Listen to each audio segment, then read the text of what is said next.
Bonjour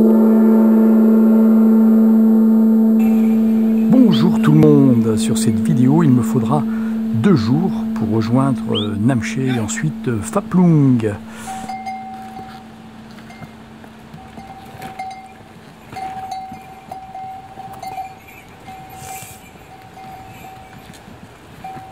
Voilà donc le trajet dans les montagnes. Bon ben c'est reparti. On va dire au revoir à ce paysage et on part pour Namché Bazar. Les banderoles de prière, stupa, monastère. Au revoir Tengboche.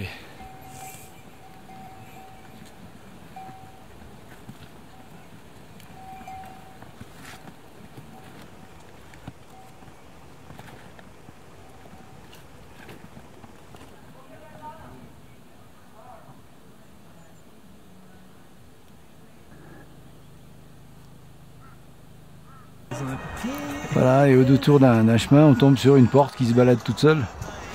Ah non, ça bouge, il y a quelqu'un en dessous. Il doit avoir 80 kilos. Et c'est parti. C'est absolument incroyable.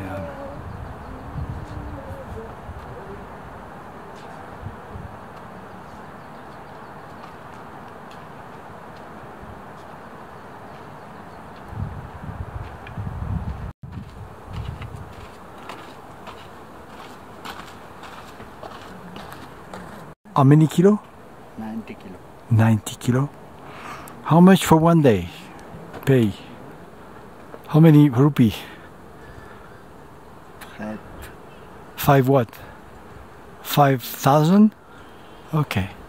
5,000 for one day? No. No. For what? 3.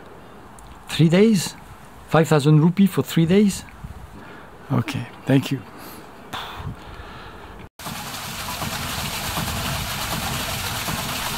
Ils sont ingénieux, mais avant de faire de l'électricité, ils faisaient tourner leur moulin à prière.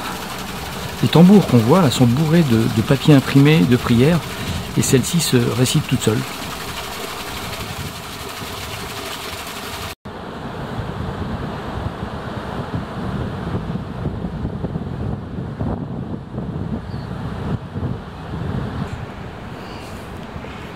Alors tu te dis, oui, j'étais au camp de base. Oui, j'étais au Kalapatar. Maintenant, je redescends vers Lukla. Que nenni! C'est encore des montées et des descentes. C'est pas descendre et puis on n'en parle plus. Non, non, non, non, non, non. Tout pour emmerder le monde. Non, non, non, non, non. Et puis celle-là, elle est bonne apparemment. Il faut remonter après être descendu et passer le pont de la rivière. Attends, je vais le laisser passer lui. Il fait le malin parce qu'il est en train de descendre. Bon, c'est sûr, je me plains, mais je devrais pas.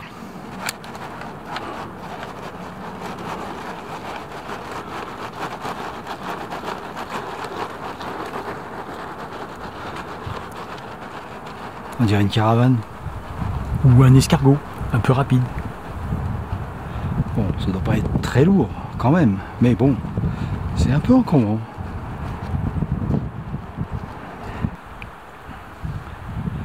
En voilà encore un qui est un petit peu chargé. Il déménage sûrement. Oh la vache, il y a des chaises, il y a tout.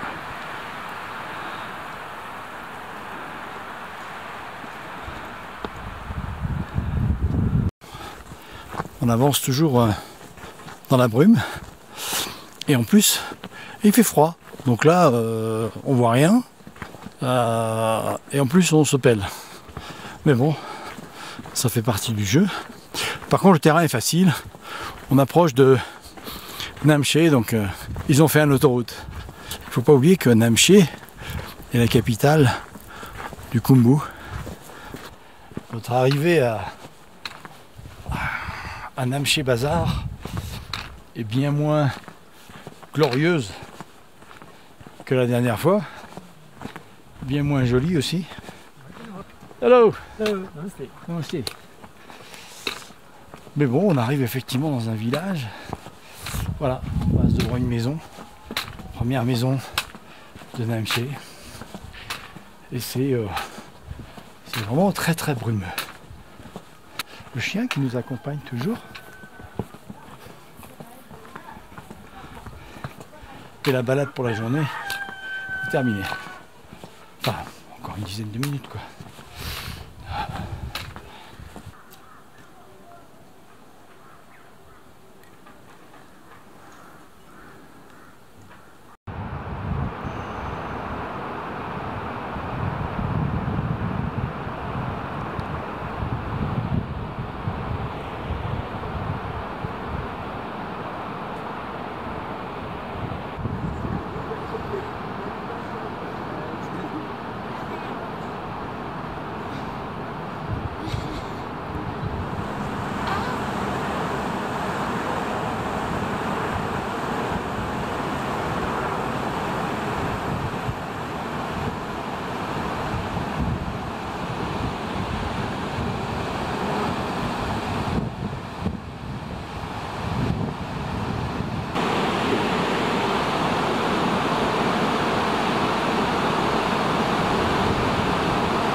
On est en train de, finalement maintenant, au lieu de marcher à flanc de colline, on marche dans le lit du torrent, dans le lit de la rivière, de la Doudkossi.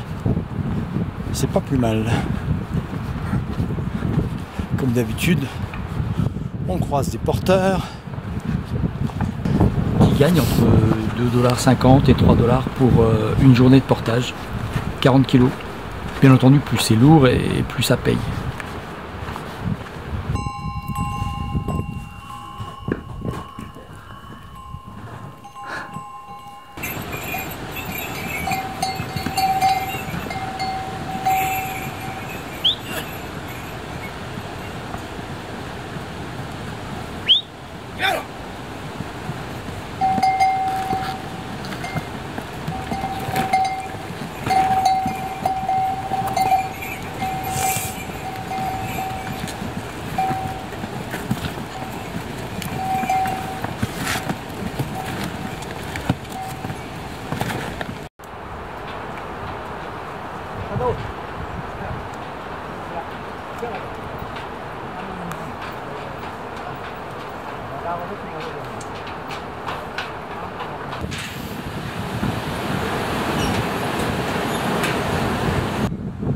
Comme on dit, ça serait peut-être le mulier.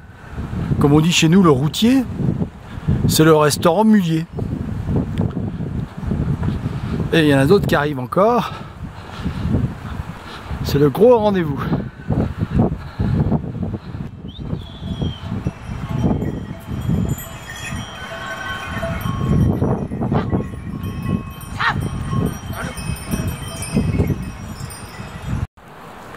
Alors ici, quelqu'un a pensé à faire des jolies décorations avec des plantes décoratives tout le long du mur.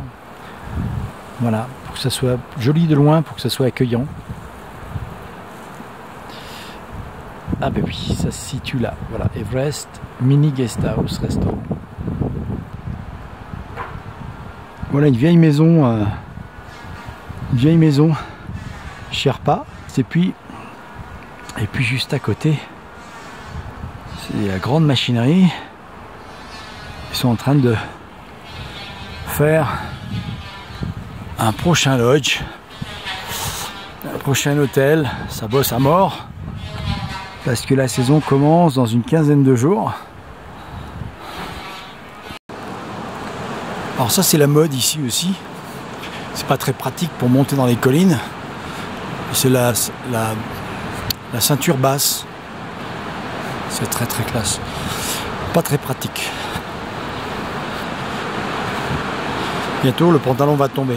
Mais bon, c'est une mode. Je suis un peu vieillot moi.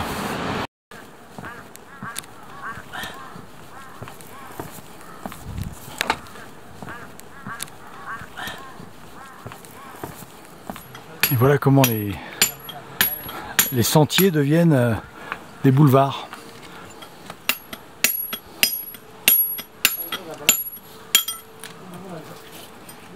Sans lunettes, avec juste des petits gants, rien du tout. Et ce chemin pourri va devenir un escalier. C'est vrai qu'il travaille quand même. Hey guys, hard work. Yeah, hard work, yeah. Voilà comment on a un petit village avec une maison authentique. Voilà comment c'est devenu. Et allez, on y va. Et ça continue à marteler, à piqueter. Ah, c'est joli, c'est sûr, mais regardez-moi cet hôtel là-bas, dans la pinède avec le jardin. C'est sûr, c'est joli. Mais bon, c'est plus comme avant. Je sais pas ce que c'est comme sapin, mais je peux pas m'empêcher de le filmer. C'est trop joli. On dirait une crinière de cheval. Je suis bien là. Je descends tranquille. Très longue étape puisque j'ai dit 3 étapes en une. Mais il fait pas chaud, il fait pas froid. Il n'y a pas de soleil et puis presque une balade chez nous.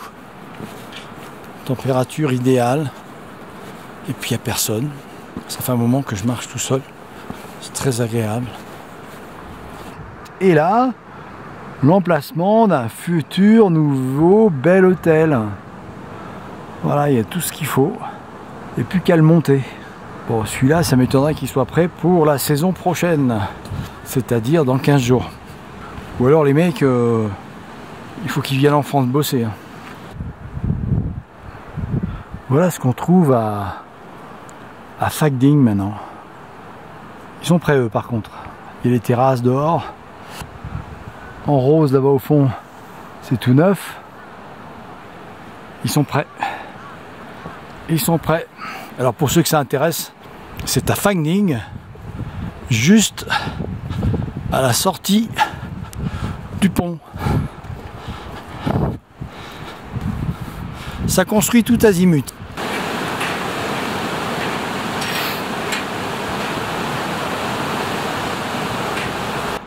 Encore un énorme truc. Moi personnellement je ne construirais pas là parce que un jour ou l'autre, en été, il y aura encore une coulée de glacier avec un déchargement de lac qui viendra tout inonder comme en 2007. Mais bon, ils investissent. Le glacier Nanda Devi dans l'Himalaya, au nord de l'Inde, s'est détaché de sa base ce dimanche tôt dans la matinée. La glace est tombée dans un affluent du Gange dont les eaux ont débordé. Un petit semblant d'authenticité dans cette partie de Phakding avec les vieilles ruelles comme dans le temps et sur les côtés les vieilles maisons. Ça fait plaisir à voir. Ils n'ont pas tout détruit pour construire des resorts à 250 € la nuit. Ah, c'est super classe ici. Ah, génial. Voilà.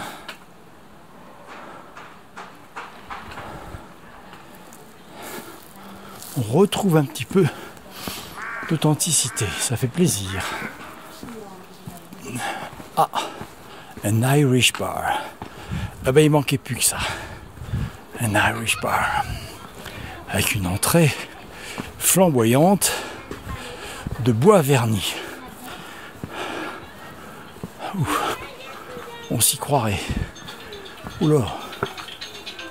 Oh putain, c'est comme un vrai bardi. Et donc, pendant la saison, ça doit être plein. J'en reviens pas. un autre monde, juste en franchissant la porte, avec des pintes vides. T'en as qui arrivent à faire des trucs, on se croirait en Suisse. Mais là franchement, il y a même la pelouse, tout est propre, tout est beau. Il y a les fleurs plantées. Je profite de cet endroit calme pour dire que maintenant je comprends pourquoi là-haut, les gens des lodges me disaient que pendant la saison c'est plein à craquer, que les gens dorment par terre, même dehors. Hello. Namasté. Que ça les empêche pas de payer même en dormant dehors. Et qu'ils couchent même par terre. Parce que quand je vois le nombre de lodges qui se construisent et qui sont déjà construits dans le bas de la vallée, c'est-à-dire entre Lukla et Namché, je comprends bien que là-haut ça bouchonne un peu parce qu'il n'y a pas autant d'hôtels et ça se construit pas à la rapidité où ça se construit ici-bas.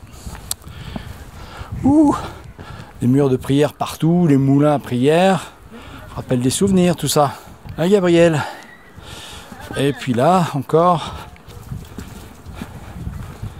Alors on passe toujours à gauche. Malheureusement des fois ça nous fait faire des détours d'enfer. Et des fois il faut même monter pour passer derrière. Mais bon, tout le monde le fait. C'est normal. Ça porte chance, j'espère en tout cas.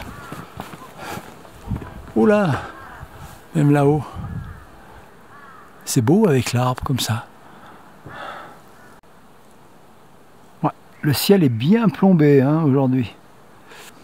Mais là je passe dans un village de monastère où il y a plein de drapeaux de prière. Et on finit avec le fameux moulin à prière. Alors elle, devant moi, elle a un sac, un panier qui est plus gros qu'elle. Mais plus gros qu'elle, vraiment. Je ne sais pas ce qu'elle met dedans, mais c'est assez impressionnant quand même. J'espère qu'elle ne met pas des pommes de terre.